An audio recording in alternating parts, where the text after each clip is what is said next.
The Enchanted Wood by Enid Blyton. Chapter 12. What Happened to the Snowman? Everyone stared at the big white bears in horror. No one had thought of the chimney. What a pity they hadn't stopped it up. "I'm going to let the magic snowman in," said the first white bear. Then Father Bear spoke up in a very sorrowful voice. "Cousins, why are we enemies? We've always been good friends up until now." The four white bears looked at him and at Mother Bear in sudden amazement. They rushed at them with loud, oomphy noises. Joe thought they were going to fight the three bears, but no, the white bears were not going to fight. They were hugging the three bears as tightly as they could, and to the children's amazement, tears were pouring down their furry faces. "We didn't know it was you," said the white bears. "Why, cousins, we would have never fought if you only had known you were the three bears we love so much." There," said Mother Bear, wiping the tears off the white bear of her fur. "It's all right, but for goodness' sake, tell the other bears we are friends. We don't want the front door battered down." Moonface opened the door and yelled out of it, "Bears, it's all right. This is the cottage of your cousins, the three bears. We're friends." But the white bears didn't answer or come in. Instead, a big white shape came up and squeezed through the door. The magic snowman. A chill fell over the little room. The white bears were frightened of him, for he was their master.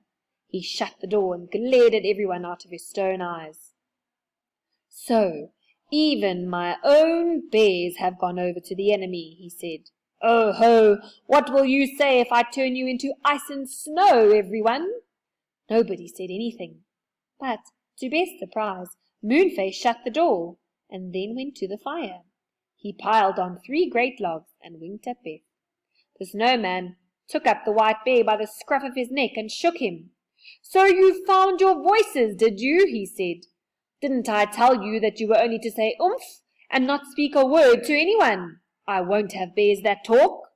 He picked up another white bear and shook him. "So you are friends with my enemies, are you?" he said. The room became very hot. Joe took off his coat. So did the others. Moonface slyly put on another log. The fire crackled and shot great flames up the chimney. Frannie wished he could take off everything. She was so hot. "Whatever does Moonface think he's doing, making the room so hot?" she thought crossly. But just as she was about to tell him what was he thinking, he winked at her, and she said nothing. Moonface had some strange plan that he was carrying out. The snowman went on and on, grumbling and threatening. Everyone listened and said nothing. Moonface raked the fire, and it blazed up higher. "Now, this is what I'm going to do," said the magic snowman. "I'm going to take this nice little cottage for my own, and I shall live here. All of you others can live in the snow house and freeze, for all I care. You will all wait on me and do whatever I say." "Yes," said everybody. They all knew now what Moonface's plan was. He meant to make the room so hot that the magic snowman would melt. Clever old Moonface. A little trickle of water began to run from the snowman's broad white back, which was near the fire. Moonface pointed to it secretly and grinned. Frannie thought Moonface's beaming face looked so funny that she began to giggle. She really couldn't help it. Goldilocks giggled too, and stuffed her handkerchief into her small mouth. The baby bear gave a high squeak of a giggle. "How dare you laugh!" shouted the snowman angrily. "Outside, all of you, outside! This is my cottage now, and not one of you shall stay here." They all crowded outside, except Moonface, who crouched behind a big chair, determined not to leave the fire in case it burnt low. Outside it was bitterly cold. The white bears quickly dug up the snow and made a high wall to shelter the others from the wind. They crouched there, cuddling close to one another for warmth. The big white bears wrapped their furry arms around the children and warmed them beautifully. Joe thought they were very kind indeed. They waited and they waited. They could see smoke pouring from the chimney of the cottage, and they knew that Moonface must be keeping up the fire. The bears oomphed every now and again, and the children whispered to one another. Then suddenly the door of the cottage was flung open, and Moonface stood there, his big face beaming like a full moon. "You can come back now," he shouted. "It's quite safe." They all crowded back to the cottage. Joe looked for the snowman, but he was gone.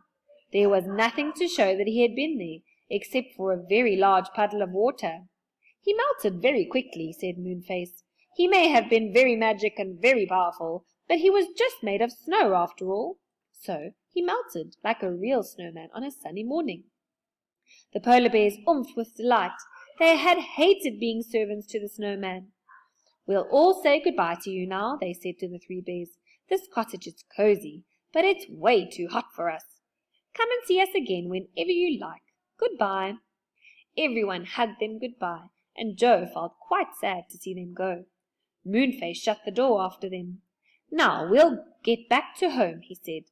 "I'm a bit tired of this land. Come on, bears, help me to get the cottage back safely." He didn't do the same magic as before. He drew a circle on the floor in dark blue chalk, and the 3 bears stood inside, holding paws. Moonface danced around them, singing strings of odd magic words. A wind rose up and the cottage rocked. Darkness came down, and for a moment no one could see anything at all. Then, gradually, the darkness went, and the wind blew no more. The sun shone warmly in at the window, and Beth gave a shout. "I say, we're back in the little woody corner where we first saw the cottage, and it's daytime now, not nighttime."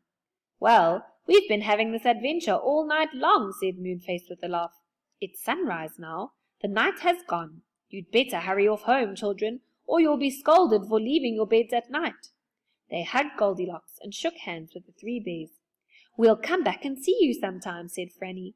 "Thank you so much for all your help."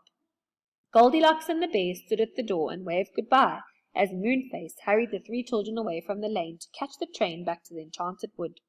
It wasn't long before they had got to the station, waited for the train, slid off the roof, and settled down in a carriage.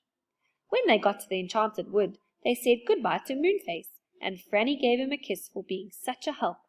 He was so pleased that he went red all over his enormous face, and Beth laughed. "You look like the setting sun now," she said. "You really ought to be called Sunface." "Goodbye, and see you soon, I hope," called Moonface. Off went the children home, and got into bed just about an hour before their mother called them to get up. My goodness, they were sleepy all that day.